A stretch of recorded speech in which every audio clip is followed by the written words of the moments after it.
تو اللہ تعالیٰ نے یہ جانور بھیجا ہے آپ کے لیے، آپ اس مینڈھے کو قربان کر دیں تو سمجھے اسماعیل السلام کی قربانی قبول ہو جائے گی۔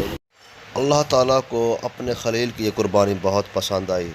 اللہ تعالیٰ نے اس عظیم قربانی کو مثال اور فرض قرار دے دیا، اور یہ رہتی دنیا تک حج کے موقع پر ہر مسلمان جانور ذبح کرتا ہے، اور لاکھوں جانور ذبح کیے جاتے ہیں ابراہیم علیہ السلام کی سنت کو یاد کرنے کے لیے۔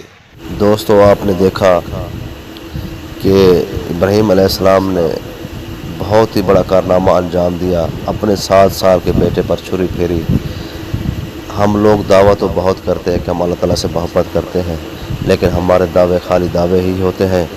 ابراہیم علیہ السلام جیسے جلیل القدر رسول ہی ایسا کارنامہ انجام دے سکتے ہیں، اس لیے ان کو اتنا بڑا لقب ملا خلیل اللہ کا، کہ اللہ کا دوست ہے۔ دوستو، اس کے ساتھ اجازت چاہتے ہیں، پھر کسی اگلے ایپیسوڈ پہ آپ سے ملاقات ہوگی۔ اسد بلوچ کو اجازت دیجیے گا۔ اللہ حافظ۔